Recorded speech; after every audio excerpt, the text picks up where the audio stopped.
اللہم صلی علی محمد وعلی آل محمد۔ رسول صلی اللہ علیہ وآلہ وسلم اپنے صحابہ کرام رضی اللہ تعالیٰ عنہم کے درمیان تشریف فرما تھے کہ ایک یتیم جوان شکایت لیے حاضر خدمت ہوا اور کہنے لگا کہ یا رسول اللہ صلی اللہ علیہ وآلہ وسلم، میں اپنے کھجوروں کے باغ میں ارد گرد دیوار تعمیر کرا رہا تھا کہ میرے ہمسائے کی کھجور کا درخت دیوار کے درمیان میں آ گیا۔ میں نے اپنے ہمسائے سے درخواست کی کہ وہ اپنی کھجور کا درخت میرے لیے چھوڑ دے تاکہ میں اپنی دیوار سیدھی بنوا سکوں۔ اس نے دینے سے انکار کیا تو میں نے اس کھجور کے درخت کو خریدنے کی پیشکش کر ڈالی۔ میرے ہمسائے نے مجھے کھجور کا درخت بیچنے سے بھی انکار کر دیا ہے۔ رسول صلی اللہ علیہ وآلہ وسلم نے اس نوجوان کے ہمسائے کو بلایا۔ ہمسایہ حاضر ہوا تو آپ صلی اللہ علیہ وآلہ وسلم نے اسے نوجوان کی شکایت سنائی، جسے اس نے تسلیم کیا کہ واقعی ایسا ہی ہوا ہے۔ آپ صلی اللہ علیہ وآلہ وسلم نے اسے فرمایا کہ تم اپنا کھجور کا درخت اس نوجوان کے لیے چھوڑ دو یا اس درخت کو نوجوان کے ہاتھوں فروخت کر دو اور قیمت لے لو۔ اس آدمی نے دونوں حالتوں میں انکار کیا۔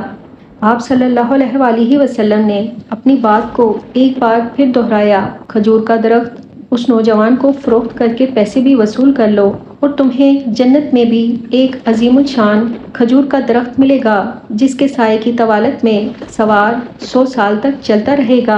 دنیا کے ایک درخت کے بدلے میں جنت میں ایک درخت کی پیشکش ایسی عظیم تھی جس کو سن کر مجلس میں موجود سارے صحابہ کرام رضی اللہ تعالیٰ عنہم دنگ رہ گئے۔ سب یہی سوچ رہے تھے کہ ایسا شخص جو جنت میں ایک ایسے عظیم الشان درخت کا مالک ہو، کیسے جنت سے محروم ہو کر دوزخ میں جائے گا کہ دنیاوی مال و متاع کی لالچ اور طمع آڑے آ گئی اور اس شخص نے اپنا کھجور کا درخت بیچنے سے انکار کر دیا۔ مجلس میں موجود ایک صحابی ابو الدہدہ آگے بڑھے اور رسول صلی اللہ علیہ وآلہ وسلم سے عرض کیا کہ یا رسول اللہ صلی اللہ علیہ وآلہ وسلم، اگر میں کسی طرح وہ درخت خرید کر اس نوجوان کو دے دوں تو کیا مجھے جنت کا وہ درخت ملے گا؟ تو آپ صلی اللہ علیہ وآلہ وسلم نے جواب دیا، ہاں تمہیں وہ درخت ملے گا۔ ابو الدہدہ اس آدمی کی طرف پلٹے اور اس سے پوچھا، میرے کھجوروں کے باغ کو جانتے ہو؟ اس آدمی نے فوراً جواب دیا، جی کیوں نہیں، مدینے کا کون سا ایسا شخص ہے جو آپ کے 600 کھجوروں کے باغ کو نہیں جانتا ہوگا؟ ایسا باغ جس کے اندر ہی ایک محل تعمیر کیا گیا ہے، باغ میں میٹھے پانی کا ایک کنواں اور باغ کے ارد گرد تعمیر خوبصورت اور نمایاں دیوار دور سے ہی نظر آتی ہے۔ مدینہ کے سارے تاجر آپ کے باغ کی اعلیٰ اقسام کی کھجوروں کو خریدنے اور کھانے کے انتظار میں رہتے ہیں۔ ابو الدہدہ نے اس شخص کی بات کو مکمل ہونے پر کہا، تو پھر کیا تم اپنے اس کھجور کے ایک درخت کو میرے سارے باغ، محل، کنویں اور اس خوبصورت دیوار کے بدلے میں فروخت کرتے ہو؟ اس شخص نے غیر یقینی سے رسول صلی اللہ علیہ وآلہ وسلم کی طرف دیکھا کہ کیا عقل مانتی ہے کہ ایک کھجور کے بدلے میں اسے ان صحابی کے 600 کھجوروں کے باغ کا قبضہ بھی مل جائے گا کہ نہیں؟ معاملہ تو ہر لحاظ سے فائدہ مند نظر آ رہا تھا۔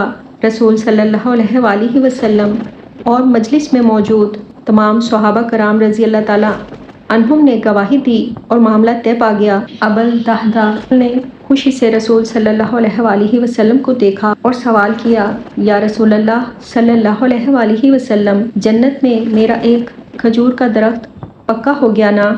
آپ صلی اللہ علیہ وآلہ وسلم نے فرمایا، نہیں۔ ابو الدہدہ رسول صلی اللہ علیہ وآلہ وسلم کے جواب سے حیرت زدہ سے بولے۔ آپ صلی اللہ علیہ وآلہ وسلم نے اپنی بات کو مکمل کرتے ہوئے جو کچھ فرمایا اس کا مفہوم یوں بنتا ہے کہ اللہ تعالیٰ نے تو جنت میں ایک درخت محض ایک درخت کے بدلے میں دینا تھا، تم نے تو اپنا پورا باغ ہی دے دیا۔ اللہ تعالیٰ نے تجھے جنت میں کھجوروں کے اتنے باغات عطا کیے ہیں جن کی کثرت کی بنا پر درختوں کی گنتی بھی نہیں کی جا سکتی۔ ابو الدہدہ، میں تجھے پھل سے لدے ہوئے ان درختوں کی کس قدر تعریف بیان کروں؟ آپ صلی اللہ علیہ وآلہ وسلم اپنی اس بات کو اس قدر دہراتے رہے کہ محفل میں موجود ہر شخص یہ حسرت کرنے لگا کہ اے کاش وہ بھی یہ کر سکتے۔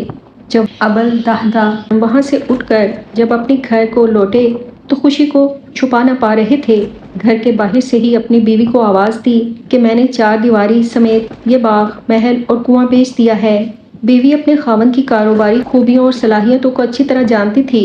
اس نے اپنے خاوند سے پوچھا، یہ سب کچھ کتنے میں بیچا ہے؟ انہوں نے اپنی بیوی سے کہا کہ میں نے یہاں کا ایک درخت جنت میں لگے ایک درخت کے بدلے میں بیچا ہے، جس کے سائے میں سوار 100 سال تک چلتا رہے۔ ابا الدہداء کی بیوی نے خوشی سے چلاتے ہوئے کہا، ابا الدہداء، تو نے منافع کا سودا کیا ہے، سبحان اللہ!